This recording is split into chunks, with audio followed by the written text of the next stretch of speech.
go ahead and get started.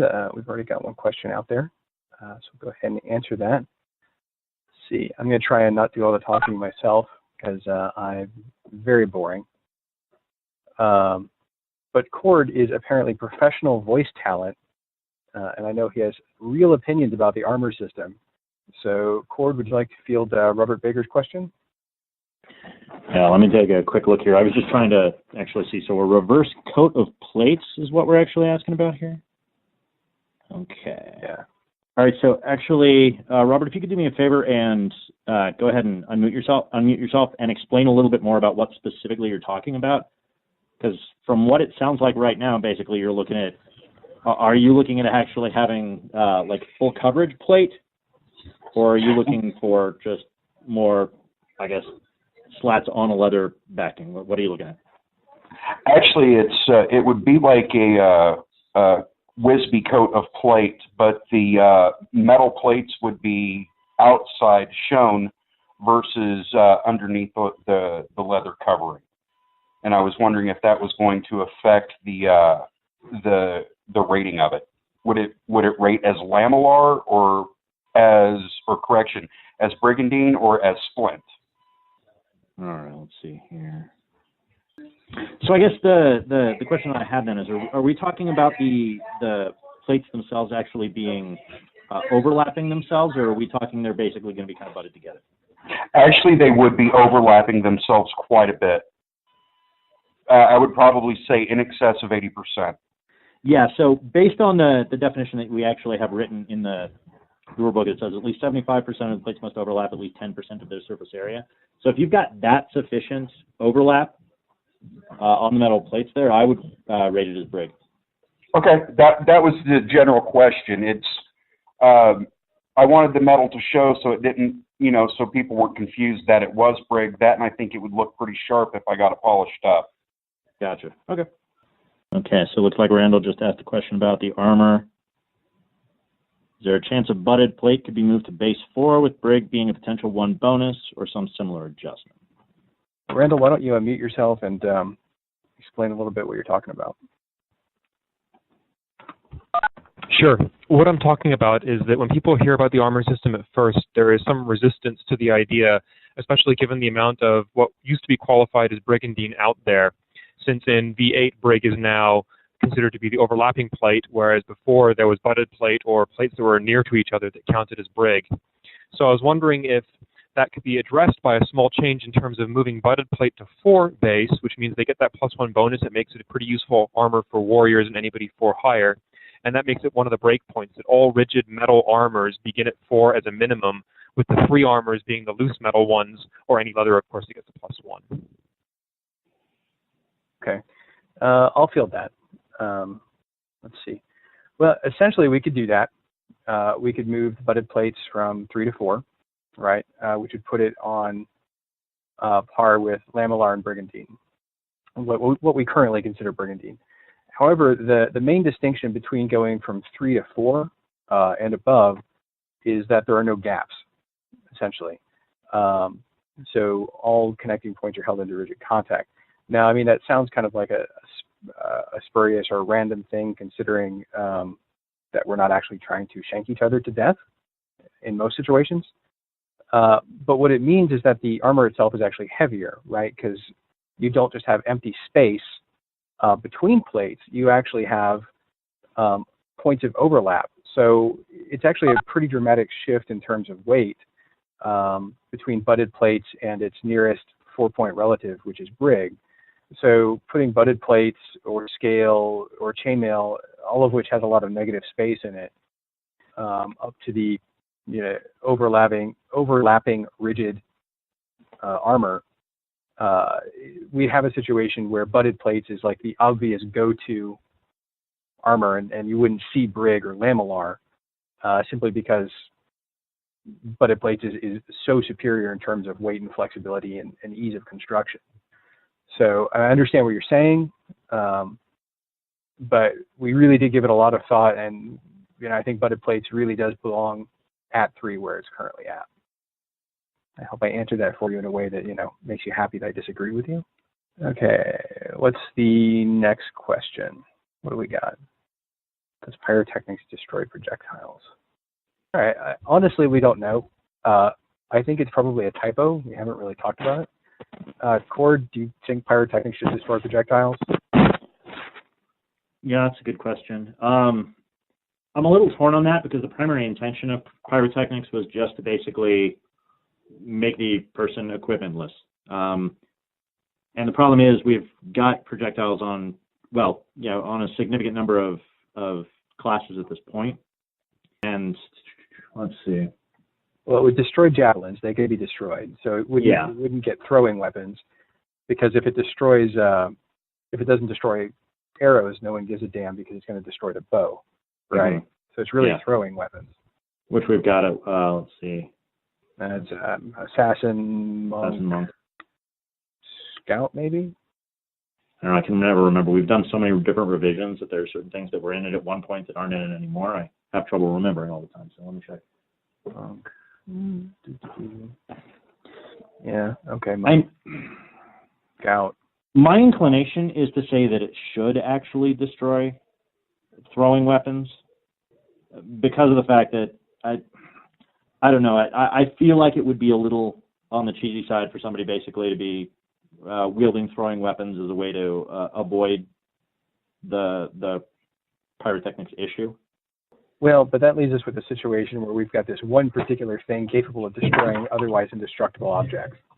True, but I think when we actually have it written as projectiles are indestructible unless noted, if I remember correctly. Oh, yeah. I just don't know there's otherwise noting. We've got it opened up so that we have a potential situation where they can be destroyed, but you know, that's something actually and we'll go ahead and put that further for discussion on that. Okay. Yeah, I think that's a good point.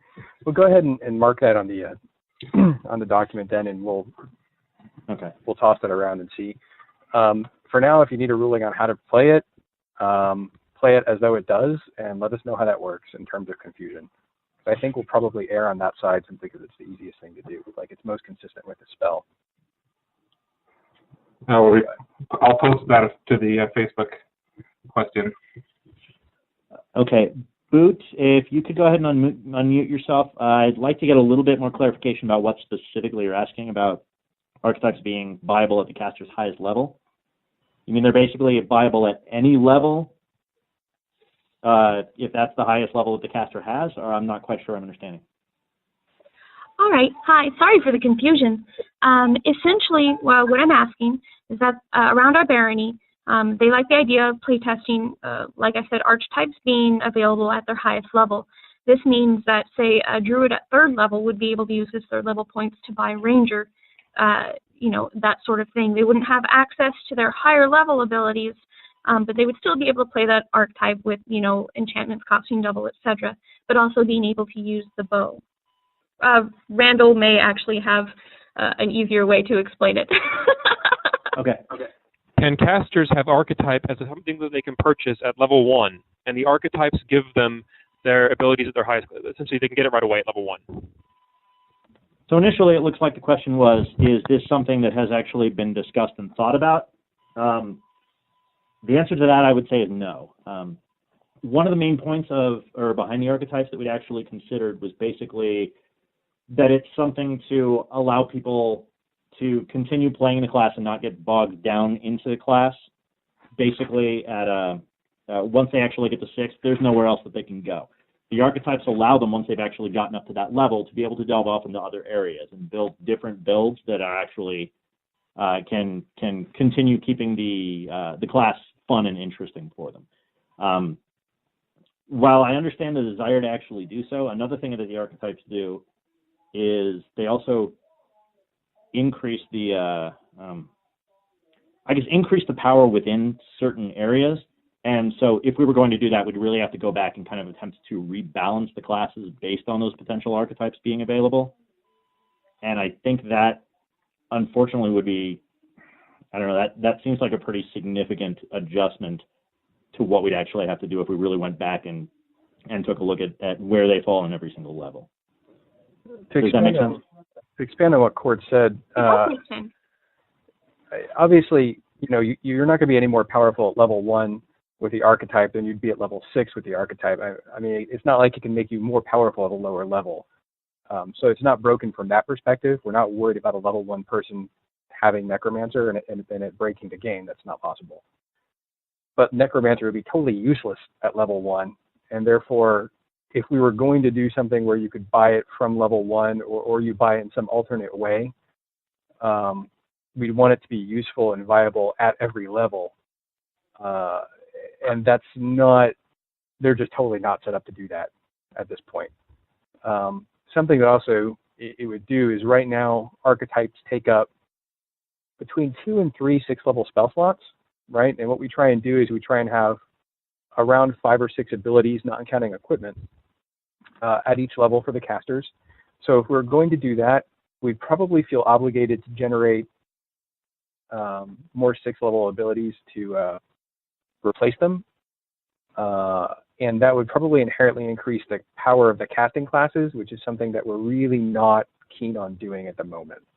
We're actually kind of actively looking for ways that we can power down the casting classes without really affecting their core, and that would be a step in the other direction. Otherwise, they'd only have 2 or 3 abilities at 6 level, which is just not very cool, honestly. It's just not very flexible. Okay. So. No, I understand when explained that way, the decision behind it. Robert, you had some commentary on playing Archer. Why don't you go through and read that out to us? Yeah, basically what I stated is that when I first saw what the V8 crew had done to Archer, I was pretty miffed about it, and I felt like I'd been nerfed pretty hard. But the more I got to playing it, especially once I got my arrows set up with the proper head colors and whatnot, I have to play a far more tactical game and think about what I'm doing rather than just point, click, shoot, point, click, shoot. I think what has been done with Archer is excellent. And that goes with some of the other classes as well, although I do predominantly play Archer. It was one of my, kudos comments. Well, that's cool. We all like to hear it when we've managed to not piss someone off. It doesn't happen very frequently. How long did it take for you to adjust? Like, how long did it take before you went, okay, I hate this, to, hey, this is kind of cool? Probably about 5 games, 5 solid games, and then once I had the head colors on the arrows, everything just kind of fell into place, and it rolled really, really smoothly for me. That's awesome. Can you just tell briefly, and we don't want to spend too much time on it, but what kind of loadout are you normally rolling with, and what's your normal strategy? I typically take 3 destruction, 3 pinning, phase arrow, subdual arrow, and 5 regular arrows. I found for me that the poison arrows aren't that particularly awesome, but some people like them, and that's what they use. My goal with the destruction arrow is to remove as much armor and shields as I can, and with the pinning arrow is to slow down our tanks, barbarians, and our fighters that do well by moving around more, or skirmishers, if you will. And subdual, and the subdual arrow works great on our casters, and the phase arrow works, I found, works exceptionally well for the nasty little things that come up when they die, other things are triggered. All right, that's really cool. Thanks for sharing that with us. It's really good to hear that kind of feedback, because one of the things that we really sat down and did, like it was a core design goal for us as a group, is we wanted to add depth without adding complexity. So we wanted to make it so that people had to think tactically about what they were doing with their abilities instead of just spamming their highest level or their best ability. So it's good to hear that, at least in some regards, we succeeded at that. I think with Archer, you nailed that intent. That's awesome. Excellent. Thanks very much. All right, so it looks like we've got another one from Randall here. Ben, do you want to go ahead and unmute yourself and ask about it? This is the one for Touch of Death. We've got some people who play Assassin. They played it for quite a long time, and they really enjoyed using Touch of Death on the battlefield. I explained to them that the reason it was removed for many reasons, for many people, was for safety reasons, because we don't want that physical contact in our battles. And their rebuttal is, if that's a problem, then the Reeves can just remove them, because that's what we've always done. First, we've never had a problem with it locally, and secondly, if we ever would have a problem, the Reeves would just remove it. So with that argument, they would really like to see some sort of touch of death come back for assassins, because it was part of the class that they enjoyed a great deal. Is that something that the V8 committee would be open to doing? This was an issue that we actually had a lot of back and forth argument about. While I understand that Dragonspine hasn't really had any issue with that, and to be honest, I haven't really seen much issue with it in the Iron Mountains either. From what we have actually heard in feedback, a significant number of groups have actually had some significant issues with it, all going back to the fact that, well, the rule book says that I can do so. And so if I realize that it's kind of a Reeves with Sachs sort of issue, that Reeves should be able to say, no, that's BS, just go ahead and throw the person out. But unfortunately, from a realistic standpoint, if the rule book is set up in such a way where we basically authorize physical contact to occur, that's basically leading us into potential problems here. And certain members of the committee were actually very adamant about this is one of the main things that they wanted, was to remove any sort of specific combat-oriented touch functionality from the game. So as far as whether or not we would be open to it, I mean, if people want to actually provide us with strong arguments for why this is something that should actually be the case, I'm sure we'd be willing to discuss it. But I think that it would be, there are a number of us that you might have some difficulty winning over unless it's a very good argument. Maybe as a very short-range verbal, I don't know. Well, actually, so something that we would definitely be open to is if they could find some alternate ability or some alternate mechanic that behaves in a similar way that doesn't involve touching someone, because we brainstormed that a lot, and we didn't come up with anything that really felt good for us. But we're certainly open to something that achieves the same thing or gives them the same feel, that doesn't have the problems that that the Touch of Death has.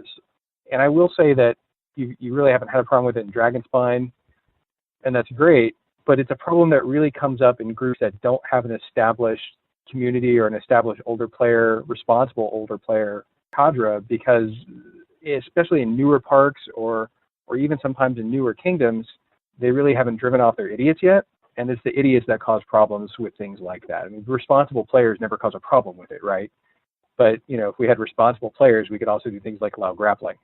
It just doesn't work for us. Really quickly, on this question, Boo just actually posted something here. What about Touch of Death through a dagger? So that's actually something that we did discuss in the committee, is actually trying to put Touch of Death basically through a weapon. But when we actually got down to it, that basically is you're going to be striking somebody with the weapon, which means you're either going to be dealing a wound or killing them. Now, if the Touch of Death actually works by dealing a wound, then basically you've just got a wounds kill or a weapon that basically has like poison on it. So right. Ultimately, doing that would just be duplicating another effect that we already have present in the game. So while we could potentially call something Touch of Death, it didn't really seem appropriate to maintain the name when really what you're doing is using it through a weapon. Does that make sense? It does. Thank you. Oh, you're welcome. I will say something that just occurred to me that we could do is we could just make all daggers poisoned at all times for assassins, which would be kind of entertaining. That would be kind of badass. I don't know. Stick it on the list, and it's something that we can blow around with. I don't think it'd be overpowered because daggers are terrible. Can the reserved colors be added to the arrow making section? This is something that came through the V8 email list. And it's something that I've actually got on the list, but at this point, we're more worried about getting the rules refined and whatnot than we are about actually the formatting on it. What he's actually saying is, can we put those arrows or the arrow colors into the arrow making section for ease of reference rather than having them in the current section of the rulebook? And that's definitely something that we can look at doing, but like I said, we want to make sure we get the rules out now, and then we'll refine the actual formatting on them once we get everything taken care of. So the answer to Anton's question is yes, we will do that. Okay, so what's like Randall's got a huge list of questions here for us this evening. That's good. He's fielding other questions from Dragonspine folk too, so. Gotcha. Can Bard have a throwy? All right, I'll take that because I happen to remember. Bards used to have a throwing weapon, and they used to have suppression bolt, I think, or something like that. Wizards have it too currently. And the reason that we kicked it out is because they had a lone throwing weapon, which was suppression bolt, which does nothing, essentially. It just prevents people from activating abilities, which is handy on its own, but it's not really a weapon per se. You can't wound anyone, you can't kill anyone, you can't destroy equipment with it. And they have so much other suppression stuff that was so better that it was just taking up space, right? So essentially what we do is we added a whole bunch of abilities to all the magic users, and this is a little bit more than was asked, but just so we can explain the background.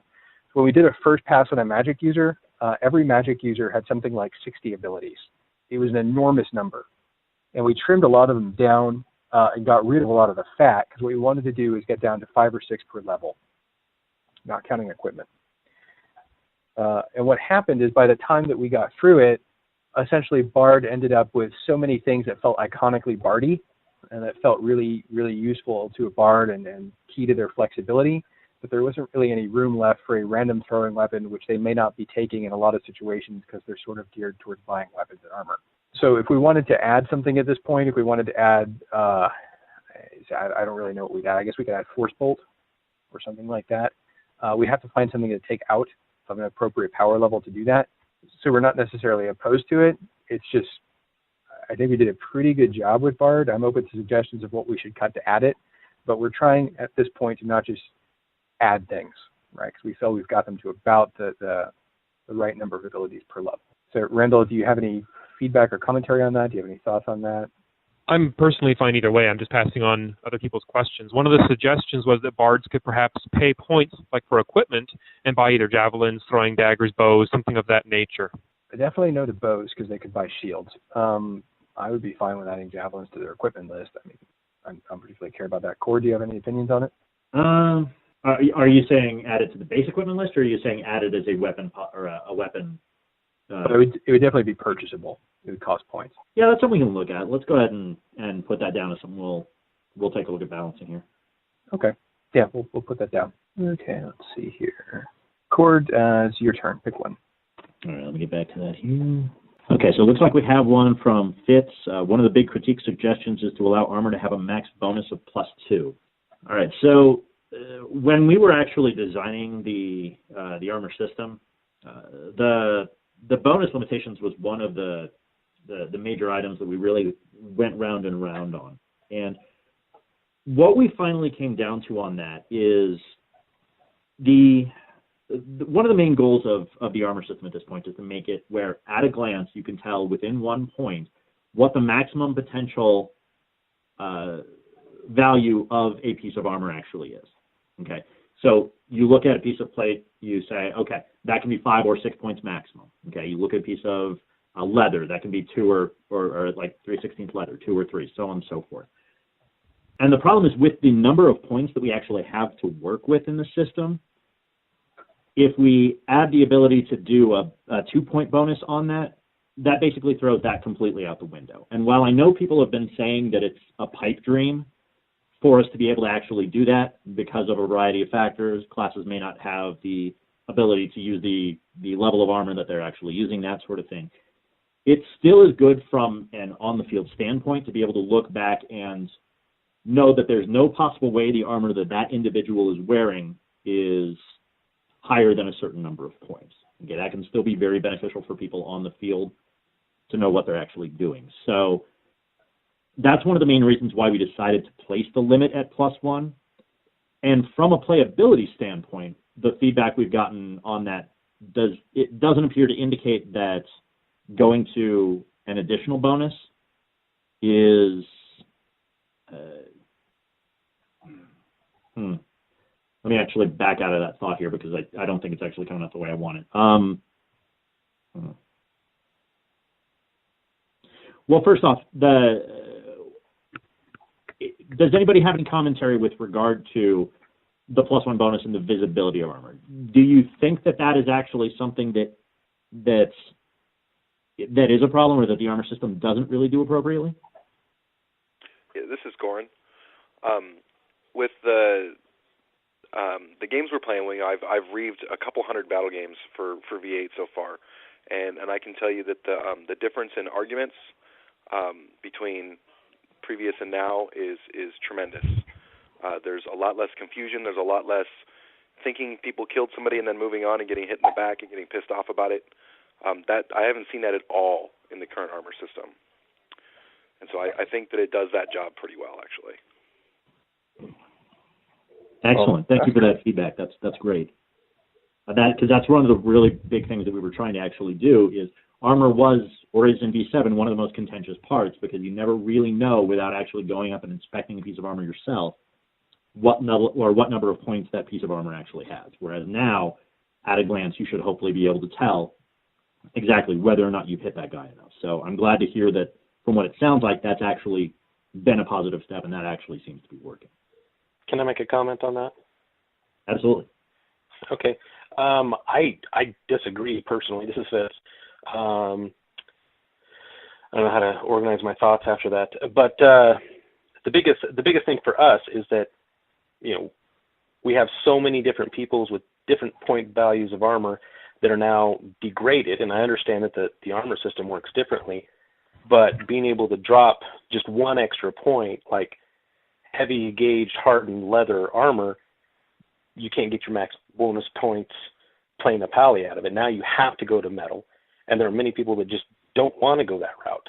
In our neck of the woods, we don't have that kind of a situation like the previous person was talking about. If you ever have a question about it, you just say, how many points do you have left? We played a V8 battle game today, and I had people asking me that even though I walked out announcing first, hey, I can only wear 3 points of armor with all this heavy leather that I've got on. And so they would say, well, how many points you got left? And that's always something that's always been the way how we play in this neck of the woods. So basically, what I'm saying is having an extra bonus to be able to get people that have all these other armor that are previously done. You're now seeing a drop in all those styles, and they're going to have to make completely new sets of armor just to play the class that they wanted to play beforehand. Well, who is this actually empirically affecting? Because the break from 3 to 4 applies to 3 classes: warriors, paladins, and anti-paladins. I mean, is your field swarming with warriors, paladins, and anti-paladins? Not huge, but we do. I mean, we had more warriors playing on the field today than any other class by like double or triple. Well, that's kind of cool. In fact, we only had one magic class during our V8 battle game day out of almost 20 people. So that's interesting. The +1 versus a +2. I don't know. It would have to be a really strong argument. I'm not saying it's no, because I think there's a possibility there. But honestly, every time that we look at the armor system and we attempt to dick with it, it's such a hashed out compromise as it is between the members of the committee, like right now, that we probably even couldn't agree on making just a single change to it, like going in and making a change to allow to go from +1 to +2. We'd probably go through and revise all of the modifiers themselves as well, and probably some of the base armor types and stuff like that. One of the things we definitely don't want, is we definitely wouldn't want someone getting 3 points out of cloth, because then if someone could get 3 points out of cloth, you'd never see, some of the lower armor values. So it's possible that we could review that, and I understand what you're saying for the people that are getting, not able to max out their armor points, but it's really unlikely given essentially the compromise that is the existing armor system in V8. Okay, one of the suggestions that we had was to, I don't know, I just walked in and my thought just went out of my head, so I'll explain it later if I remember. You just put it into chat, just tell us that you've got something, and we'll just bring it back up. You can't do that, but you could just chime in later, and we'll bring it back up. I'll post it to Facebook, no problem. Okay, awesome. All right, let's see here. What's the next one that we've got? Some of our healers think it's weird to have to pay for heal. Okay, Randall, this is yours, as are about half of them. So go ahead. We have some members who have played healer for a while. They're kind of old school players, and they look at the healer class as being defined by the heal ability and don't like that they have to spend points to get the heal spell. my explanation to them was that that was for balance reasons, that the heal spell had to cost points to balance the class out with other classes, and the assumption would be, of course, you would take heal. Is it possible that healer could get that spell as a 0 cost if they take it, if a certain archetype gives them that ability? Could that be done? Sure. How about priest? Yeah, sounds great. Okay, we'll do that. I don't think that'll break anything. Some of our members have asked if assassin could not start being able to use all weapons instead. Okay, Randall, if you wouldn't mind unmuting yourself and explaining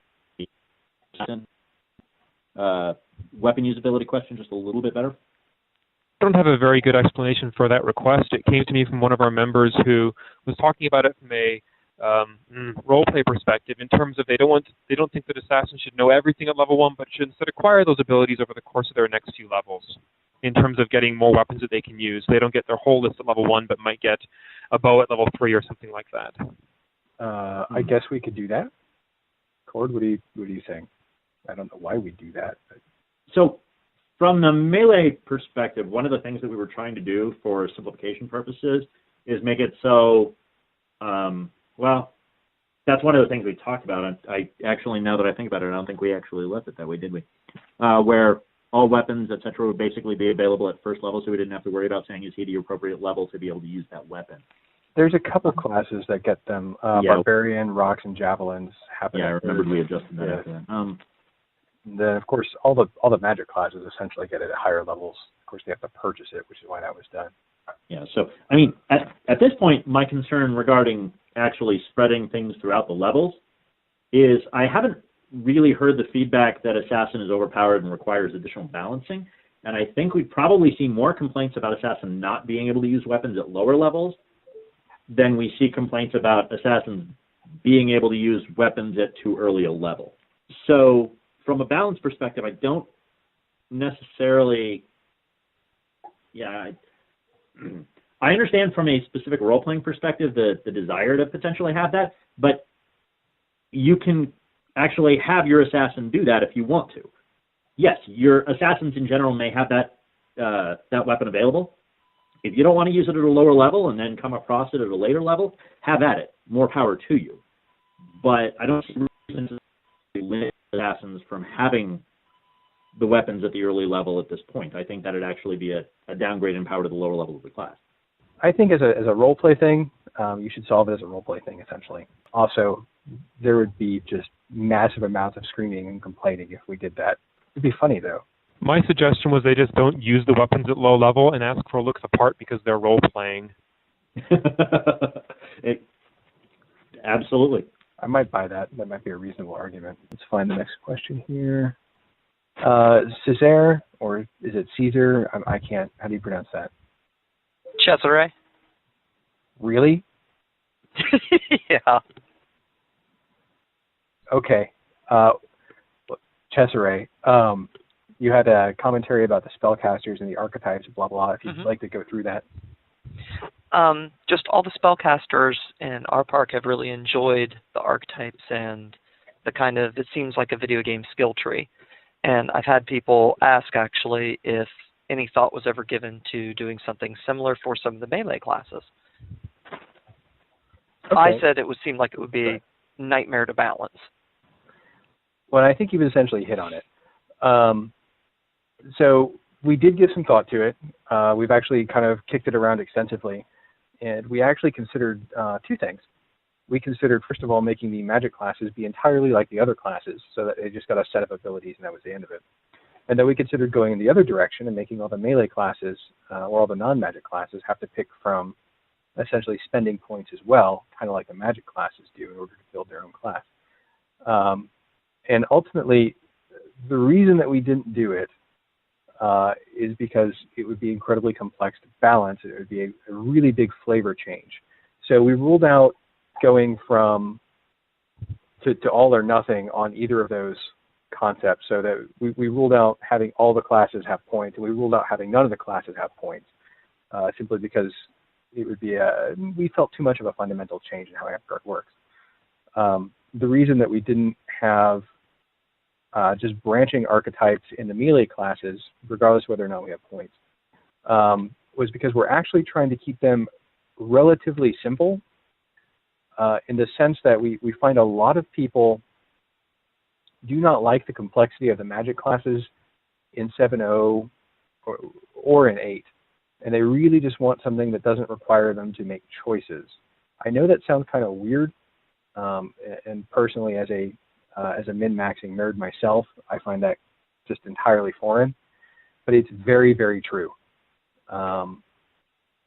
So we didn't go in that direction for it. But probably the biggest one is that it would be incredibly difficult to balance, and I'm not sure we could do it while keeping the same system we have for the melee classes. I believe that's probably the most accurate answer. Excellent. Thank you. Sure, no problem. And Cesare, thanks for reposting that. For some reason, I accidentally missed it up above, so appreciate you bringing that one back up. Oh, that's okay. Our park has a lot of teenagers in it, so we end up getting a lot of comparisons to video game stuff and questions like that. What park is that? Valley of Smoke. Valley of Smoke. Are you Ryan? I'm Ryan. Excellent. Well, it's very nice to hear your voice. That's great. All right, let's pick someone else. All right, so it looks like Boot posted a topic of discussion in our barony is the newest update for Fight After Death. The wording says it cannot interfere with game objectives. Does this include not being able to kill people during shatter battles? So I'm a little at a loss for the question, not because I don't know the answer on that one, but I would think it would be pretty obvious that killing people does not actually qualify as as a specific game objective in this particular scenario, because otherwise Fight After Death becomes, well, more or less useless. Let me go ahead and pull this up here. I think this basically just brings up the point that, okay, we need to actually clarify what we mean by interfering with the game objectives in this particular instance. That would be awesome. Okay, so yeah, let me add a note on that. Yeah, I could tell you that the intent is certainly not that you not be able to kill people in shatter battles or in a life pool battle or whatever. That just really hadn't occurred to us, so that's a fantastic catch. We'll clarify that. But for instance, I could see a situation where someone in Fight After Death could not kill someone who was a game objective, for instance, in a Shatter the Captain game, right? So, oh, yeah, and that's completely understandable. In some situations, yes. In some situations, no. So I think you're right. We just need to do a better job of clarifying that. But the intent is that if it's a Shatter battle and they're not a unique game objective, you should be able to kill them a lot. Okay, let's see here. It's my turn. I'm very excited. Could warriors get the improved armor spell self only? Then they could get the +1 on per refresh or so basis. No, they can't. Because you really like that, and I don't want to make you happy. Also, if we did that, then no one would ever have an incentive, other than it looks nice, to have 6-point natural armor. And by natural, I mean like actually rating at 6-point armor, which is the reason we took it away from warriors in the first place. So the short answer there is screw Randall. Randall, would you like to comment on that? No. Well, good. Cord, this one's yours. Okay. So we got a comment here. Actually, if you want to go ahead and unmute yourself and kind of explain it verbally for the individuals who are on the phone line, that'd be great. Oh, sure thing. Hi, everyone. So pretty much what I was saying is that I'm a player that's been completely raised on V8. I've played maybe 2 V7 games, possibly 3. And it's more of a compliment that V8 itself is far more streamlined and comprehensible, and that V7 was rather daunting to look at.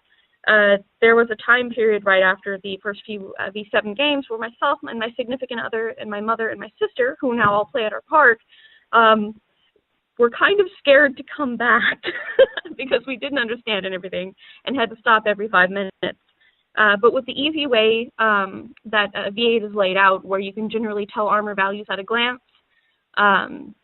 where for the most part, the verbal spells and the subdual spells, there's a large difference, but not too big of a gap between the way that spellball subdual works and verbal subdual works. There's only 2 counts. There's not one that's 300, one that's 120, things like that. So it was more of a compliment of the very comprehensible way that V8 is laid out. Excellent. Well, thank you very much for the feedback on that. We appreciate it.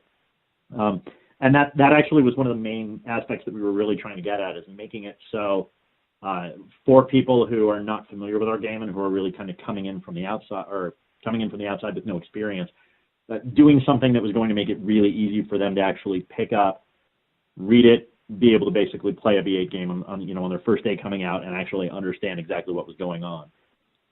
I remember when I first started under V6, basically what I was actually told my first day when I actually came out on the battlefield was, okay, here's a sword, and if anybody points at you and starts saying something, run away.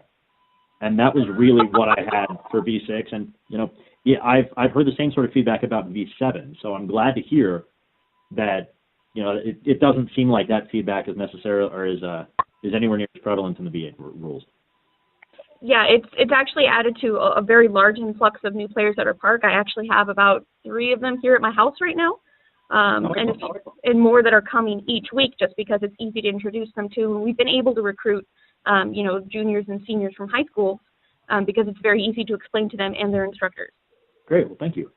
Okay, and Cesare, do you want to go ahead and unmute yourself and add any additional commentary on that? Yeah. I was just going to echo what she said, and we started out playing 7.7 because our park's about a year old, and it was relatively challenging because I'm working with mostly between 14 and 18-year-olds to teach 7.7 and deal with all this. And when we started playing around with V8, it made significantly more sense to a lot of the new players, especially Magic, because in 7.7, it was, again, a situation where someone would start pointing and saying something, or you'd get hit with a spell ball. And invariably, I'd have people who had no idea what the stuff did, and you'd have to go over and ask whoever the spellcaster was what the effect was. And with 8, for the most part, they tell you what the effect is. And with the immunities, I can bring a brand new barbarian is basically, if they say this word or this word, ignore it. And it's just been way, way easier to teach. Awesome. Again, thank you. Appreciate the feedback on that. So we've had 2 positive pieces of feedback on that. Does anyone have any negative feedback on the complexity of V8 versus V7 in terms of teaching it to new players or learning it as a new player? I mean, we like positive feedback. That's great. But we also like negative feedback, believe it or not. Yeah, I got to say it's way too easy now, and it takes all my reading time that I spent on that. Now I have nothing to do. So we need to make it more complex. Who is the smartass? I missed that. That's Goran. Okay, right, good. Well, if you'd like, we can make it more complicated. Actually, we can't. We've tried. So what are your experiences with Reaving and V8? And we've got some more questions here. We are going to get to them, guys. We're not ignoring you. We've got a couple here, but this is kind of a good digression. So what are your V8 Reaving experiences there, Goran? For me, we've been playing for a long time now, and that's all we play is V8. And we do about 4 battle games a week. So what I've noticed, honestly, is that I don't have to focus on rules. I don't focus on arguments. I don't focus on interpretation. I'm allowed to focus on objectives and streamlining games. And there have been games where I've been bored because as a Reeve there was nothing to do but really watching them play. And to me, that's been one of the most beautiful things of the V8 rule set. So since the early playtesting timeline for our group, we've been able to set up games that are more complex in objectives, although they're not really complicated games. They're just multi-tiered objectives where there's multiple objectives going on at one time, because the Reeves can focus on that. They're not constantly, explaining what spells do or what you're immune to or how long does this last. So it's pretty freeing as a Reeve and allows us to be pretty creative. Great, that's great to hear. Can I just say that we have the same? We have, or at least I've noticed, very similar things that Goran has said. The only real reading issues that we have are brand new people coming in that don't know how to take their shots, and explaining that kind of stuff to them. But the complexity is a lot easier to do. The biggest drawback that we have are some of the vets that are just so hard-headed in their ways they don't want to even give it a chance to begin with, so they won't even get out and play the game. But everybody else that is playing the game, by far, it's so much smoother and run. Today's battle games, we didn't even have a Reeve. We didn't need a Reeve, and they were very much objective-based, fast-paced games the entire time, and there was no issues. So good job on that. Cool. Awesome. All right. Let's see. Cord, Jared's got a question about the bow and shield mutual exclusion. Do you want to take that, or do you want me to take that? I'm comfortable with it either way. No, why don't you go ahead and take that one here? I'm typing up a couple things on the notes now. All right, cool. So it's a good question. Jared, I believe you're on, and if you're on, would you like to go ahead and repeat that? Yeah, I'm on. It's not one I have a personal issue with, but it seems like every fifth person, when I'm talking about V8, they're asking about this, and I never have a really good answer for them. So, but the question is, like you said, about what's the reasoning for not allowing bows and shields to be used at the same time? I have a good guess, but I would like something more concrete to tell them. Sure, no problem. We get this. You're right. We get this question all the time, and we're always happy to answer it because it is a fundamental design decision. It's not even so much of a balance decision. I mean, having a bow and a shield and using them simultaneously is probably less effective than having either a bow or a shield and using them not using them simultaneously, right? Because they're kind of awkward. But the design decision that stems from is an attempt to differentiate the classes in a meaningful way. One of the things that I did moving from V6 to V7, which was a bad idea, and I realized this only in retrospect, was I kind of said, well, everyone can use this base group of equipment. And shields were part of that base group of equipment. So almost everyone had access to a shield. And the problem with that is that led to a lot of homogeneous builds in terms of what people were rolling out on the field with. Instead of classes being more distinct, you get someone that with the same set of equipment and the same set of playing tactics could play assassin, scout, warrior, and barbarian, right? So what we really wanted to do is we wanted to force some more distinction between the classes so that, while there's a lot of options in how you play a scout feels different than playing a barbarian. While there's a lot of flexibility in how you play an assassin feels different to play than other classes. And one of the things that we did is we broke the equipment up in terms of who gets what. So you'll see that the heavy thrown and the light thrown distinction, so that only assassins get light thrown weapons.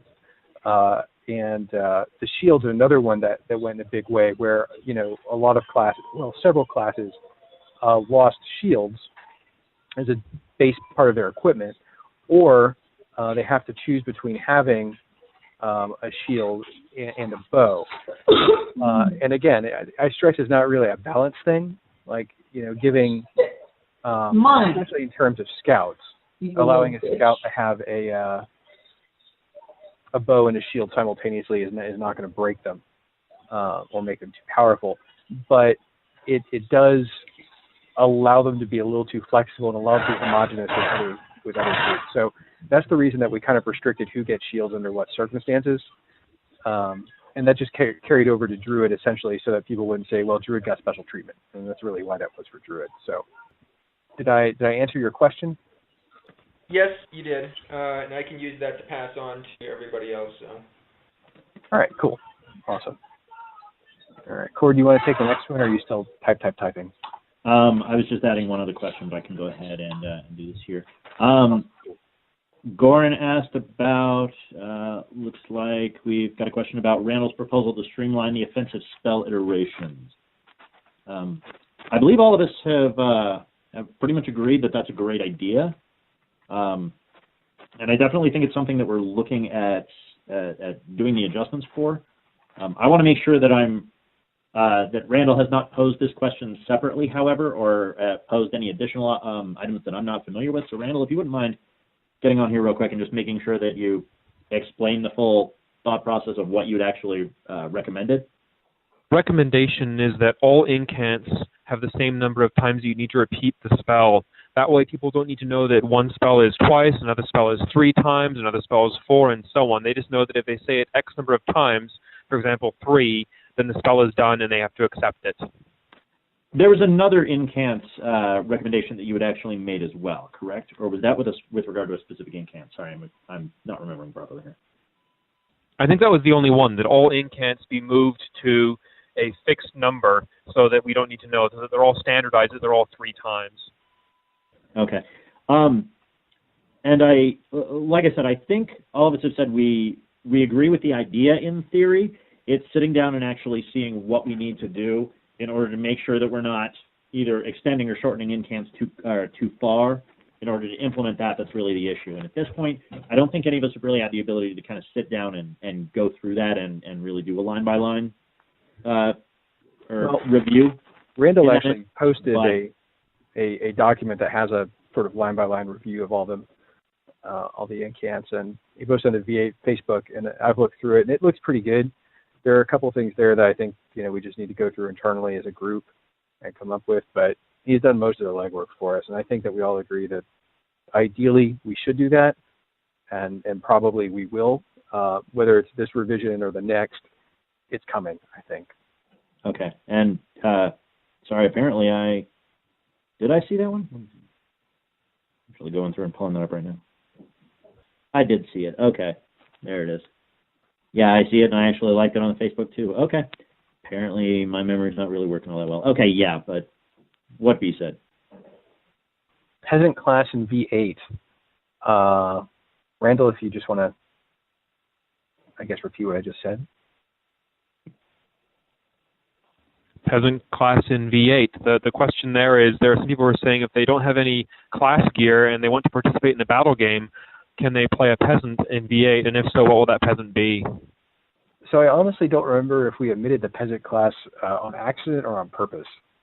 Cord, do you remember why we did that, or if we just overlooked it? So I believe when we were actually going through, we discussed peasant, and I don't remember us actually omitting it intentionally.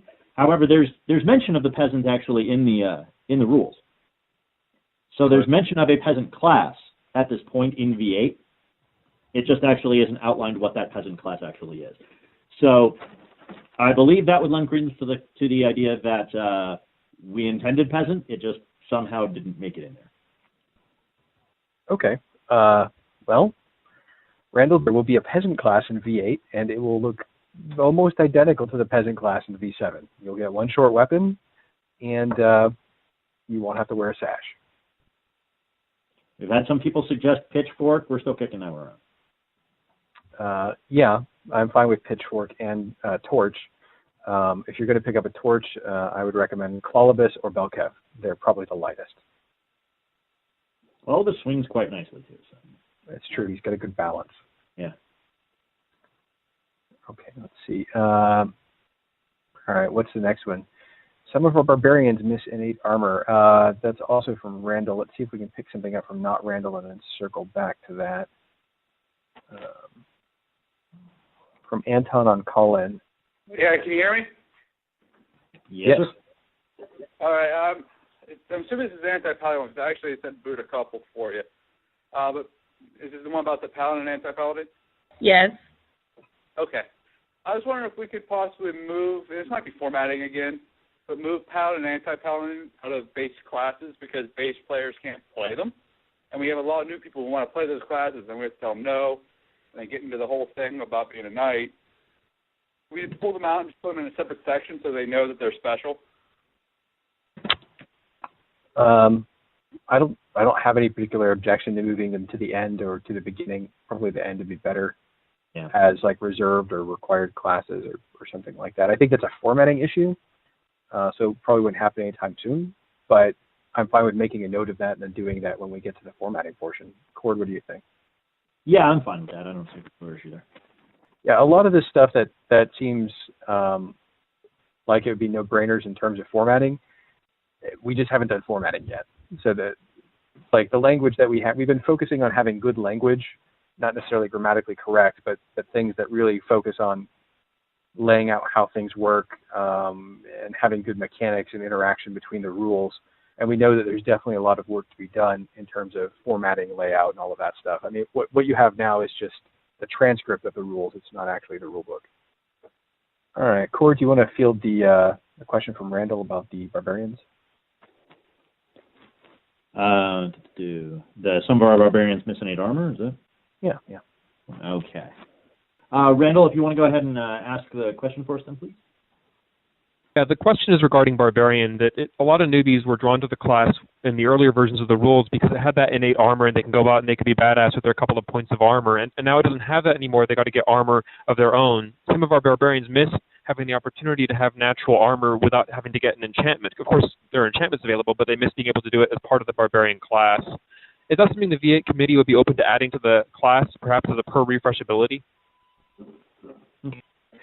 So, I understand their concern with regard to that, or I understand their desire to have that armor. Barbarian's one of my favorite classes to play in V7 just because I don't really need to worry about having actual armor on the field. I go out there and every single portion of my torso is covered with a piece of armor, that sort of thing. And I have absolutely no mobility restrictions. I understand that. That's awesome. It also, unfortunately, is extremely overpowered.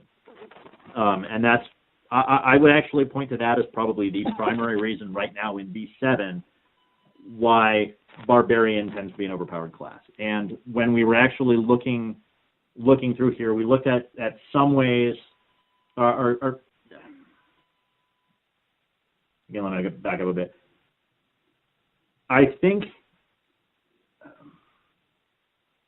that was one of the things that we were pretty much in agreement that we didn't want to allow that to occur as just a base ability. We've given the ability to actually have something like that occur through enchantments and whatnot, but just as a base ability for a class, that seems to put any single class far and away above the other classes as far as that's concerned. We discussed 1 point. We discussed maintaining 2 points. We discussed minimizing the number of times they could actually use it within a particular game, that sort of thing.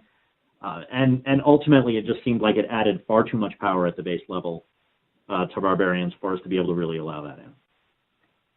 One of the things that we wanted to do was get feedback about your playtests and anything that you're noticing anomalous, good, bad, indifferent in the playtest that you're running, or things that you need that you think need attention. Essentially, any parts of V8 that are still rough or broken, etc. So rather than asking a question and us answering it, this is us asking you a question, which is, if you had specific suggestions that we haven't already covered, or if you had specific points that you think that we need to look at, or if you have a specific thing that you'd like to share with us because you think it might be informative for us, just flag yourself in the chat or flag yourself in the Facebook thread, and we'll open it up to you, and you can tell us about that. Randall would like to share some feedback experiences, so why don't you go ahead and do that to get us started. So the questions that I've been relaying have primarily been from people that have had difficulties or problems with V8 throughout our kingdom. I would say that the majority of our playtest experience, however, has been extraordinarily positive, especially in our Alaskan chapters and especially in our Crown lands, and that the more we play it, the more people really appreciate it.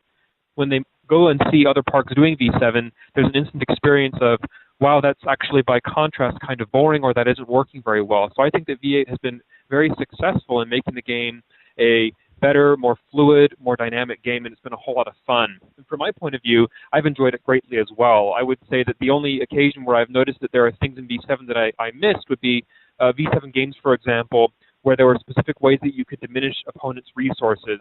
Like as a combatant, if you know someone's casting certain spells at you, you could soak them, and you know that they have to pay for that. They have to choke up that resource, and you just lose a life, and who cares?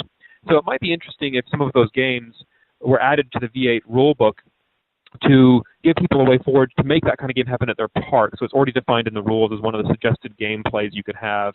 But other than that, I think that the game set is quite successful and has been very enjoyable to play and is in a move in the right direction. Okay, so your commentary sort of focuses a lot on game flow and game construction. One of the things that we were really trying to do was limit the number of kind of house rules that were needed to facilitate playing certain game types and to incorporate those into actual base rules. If you had to tell us whether or not you think that that's been successful or if you think that needs work, how often do you find yourself having to essentially make a house rule on the spot to handle a game that you guys want to play? I would say fairly rarely. Occasionally, if we have a particularly fast-paced game, someone might say that everything, like death is a 30 count, and they reduce spell balls to 30 as well to make it so that there's no reason to just take a test when you get hit by a spell ball. But other than that, we're able to go straight from the book. All right. Does anyone else have any similar feedback about that train of thought, good, bad, indifferent, negative, positive, whatever, in terms of how many house rules you've got to make, or how flexible the V8 game design is in terms of the things you guys want to do at your park? Go ahead. This is Goran. We've played pretty much straight from the rules. We haven't had to make any kind of house rules or modify anything for any of the game designs that we have. And we go through a ton of different kinds of battle games. We've got, a spot on our forum set up where we publish battle games. We probably have about 20 standard battle games that we run. So we've been able to do them all, and they're fast and they're fun and there's very minimal. All right, cool. Anyone else? Positive feedback is great. I'm especially interested in anyone who has negative feedback or who has a different experience. Anton up in Loop and Moon. Overall, great, wonderful. I take it as it is versus E7. But one of the things I've noticed is now there's not a lot of max spells. You find casters finding that one spell that works and just taking all of it. And I'm not sure if that's by design or not, but then when you have spells that work great in certain games, they just take, all of that one spell. And I'm not seeing variety of spells on the field that I used to see. Is it pyrotechnics? Because we limited that. Well, I know you limited that one, and thank you for that personally to me. But just any spell in general, if it works in a certain game, it's like, okay, I'm just going to take all that, because very few spells have maxes anymore. That's true. Cord, do you want to kind of comment on that? So it's interesting that you actually provide that sort of feedback, because I kind of see the opposite when we're doing it in our park. So I'd really like to hear more feedback on there. Are there particular builds or whatnot that you're actually seeing people just really just load completely up on a single spell and go out and wreak havoc, or? The worst is probably Wizard, and the change of pyrotechnics has been recent, so that one's, is a wait and see. We've not, I want to say, a heavy caster park in the we probably have one caster each side on the battle game, which might speak to balancing of casters at least. I don't know, one thing I've tried to do when I am running the game is make a caster pick their spell list before the game starts. I don't know if that's something we want to maybe standardize. When a caster has to pick their list. So you actually make them pick their list before you tell them what the game's going to be? Is that essentially it? Yeah, because, there's certain games, I'm trying to think, like, for example, Necromancer and any sort of meat grinder game, you take your three worst players that are going to be 70% of your deaths, give them Undead Minion, and don't worry about it. Whereas if I make them pick their spell list beforehand, they have to think about taking Necromancer. Okay. Well, I know that we really gave some thought to limits, and we limited some things and not others. And it's still something we're looking at, like we just put a limit on pyrotechnics, and if there's other things that are really hardcore being disruptive, we can definitely put a limit on that. The reason that we try not to do too many limits is the more limits we have, the more it forces players to have kind of a similar build. Like, obviously, if there was a limit of you could only purchase one of everything or of anything, then all casters have the same build. And obviously, that's the absurd extreme. But every time we cap something, it's a little movement in that direction. So we try and be conservative with doing it. But if there's anything that's wrecking gameplay, like Undead Minion or something like that, then we're certainly open to doing that. Okay. Thanks for the explanation. Okay, and I'm actually making a note on that one to potentially discuss placing limits on Undead Minion. If you do, as you mentioned, if you do actually see any other items that really seem like they're overpowered, if they can just take unlimited ones, please let us know, because that's definitely one of the balancing factors that we really want to look at when we're trying to roll these out. Okay, let's see. There was a question from Boot about retrieving from base. Boot, do you want to kick that out there? If you look up, that one was also from Anton when he texted to me. So Anton? That's okay. Yeah, I've noticed there's no retrieval of equipment from base anymore, except it's mentioned that you can't do it with siege engines, which I realize is a little side thing. Is that on purpose? Is it just something that's been left out? Really thinking that you could only retrieve weapons from base and stuff when peasants were actually handling them? We're kidding. So, that's a joke. Yeah. Unfortunately, there were a number of items in in V7 that we're planning on carrying forward, that because we just kind of said, oh yeah, that's obvious, they kind of fell by the wayside. We'll make sure that that actually gets put in. Yeah, so if you need a ruling on it, you should just play it like it behaves in V7. And we'll go ahead and Mark, but me even noticed. Yeah, we kind of assumed everyone would just keep doing it that way, and it's good that you mention it because we need to put it in. But yeah, it's not intentional. We just screwed up. That happens a lot. I won't tell anyone. Well, I think it's going to be recorded. I'm sure they probably already know. Right. Okay. There was a question from Jared about making immunities extend. Jared, if you want to go ahead and field that. Yeah, the question was, had you considered extending resistances and immunities to flame to equipment instead of trying to limit pyrotechnics down to 2, and then that will also open it up more to people taking immunities to flame instead of command or duel or sorcery, creating more metagame. So have you considered going that route instead of the route that you went? Let's see. I can comment on this, but Cord, I did the last one, so why don't you get it? Okay. So basically, have we considered extending immunities to people's equipment? So when we were actually discussing it, the reason why we went this way is because while extending the immunities to the equipment would probably simplify things considerably, it would also add a significant boost to the immunities of certain classes. Let's take Monk, for example. So if we've got a Monk with Enlightened Soul who now is immune to pretty much everything, as is his equipment, okay, that's a very significant power boost there. We were trying to come up with some way to allow for Enlightened Soul, which, to be quite honest, isn't really that much of an increase from all of the immunities that they currently get in V7. But we wanted to make sure that there was some way for the casters not to be completely and utterly sitting ducks for a Monk. And so leaving it where the equipment is actually still vulnerable is one of those potential avenues.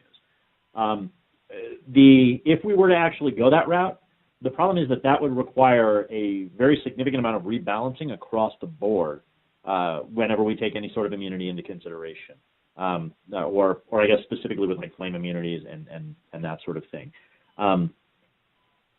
So I understand it adds a little bit of complexity, but it also doesn't give people kind of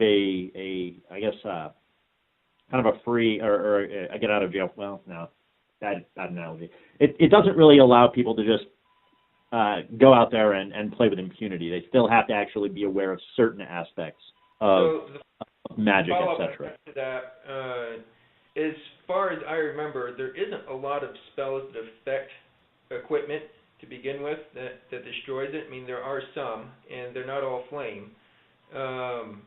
And there is even some things where you can extend. There's one where you can actually get protection to your equipment. There's an enchantment that you can get. But you're talking about it for being with Monk, and I see the problem with Monk. But at least in where I've seen pyrotechnics used, it's rarely getting used on the Monk, and frequently getting used on the warrior or somebody else, where there are plenty of other options to be done. But you go and you kill off all of a warrior's stuff or all of somebody else, and they might as well take the death, because to try to recover all of their equipment is impossible. Like I said, I completely understand the issue with the Monk, but I'm not seeing the problem with the Monk so much as with the very few spells that can go to equipment. Pyrotechnics is obviously the big one. It going in that direction. So, yeah, it would to be. You're right. The balancing issue for a Monk is a concern, but I'm not seeing it as big of a out of whack for everything else. Okay. So, B, do you want to go ahead and hop in? Sure. Give some thoughts on it? Essentially, what it comes down to is immunities didn't carry over to equipment in V7, and there's a lot of stuff that we did change, but when we looked at it, it was just simplistically easier in some ways, and having them extend out would be easier in some ways too.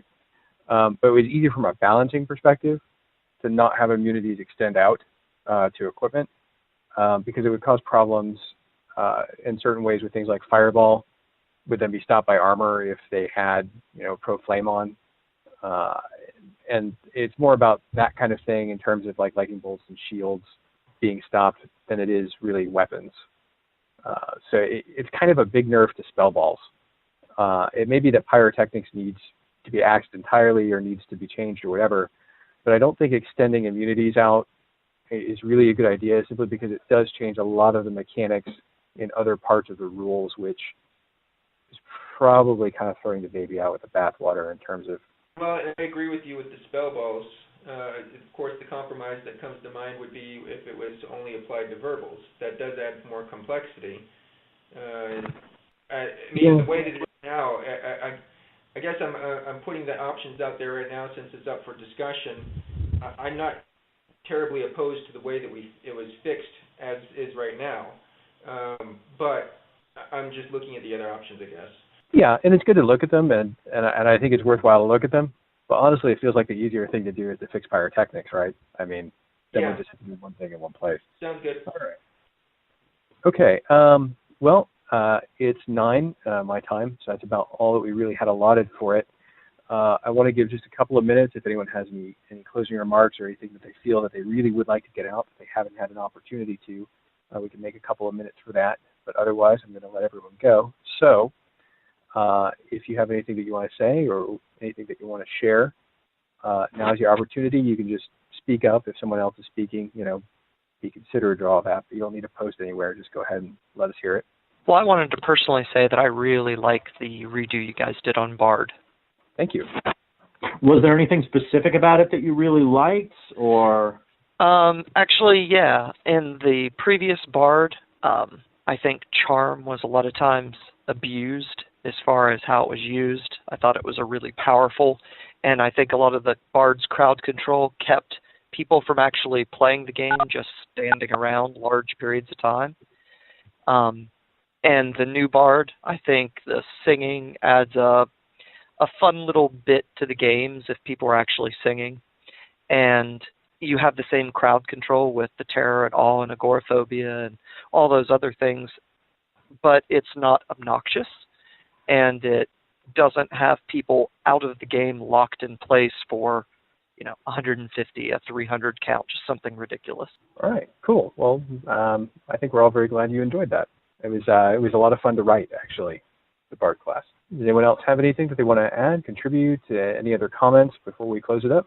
Well, like I said, I like it. No, one more thing on the Bard comment that I like to rewrite too, but for a different reason. In V7 and V6, the best thing about Bards was other classes, whatever class you mimicked and then voiced, and it's now its own class, which is really nice. I don't like it being a hodgepodge of other classes. Cool. That was also one of the things that we were definitely trying to do with Bard. Honestly, I think Cord will probably agree with me, but the most consistently positive feedback we've gotten has been about Bard. Oh yeah, agreed. Cool. Well, I'm going to call it a night. Thank you guys very much for tuning in. We're going to try and do this, once or twice a month, and sort of collect feedback, do more Q&As. The Questability section is going to be released here real soon, so keep an eye out for that.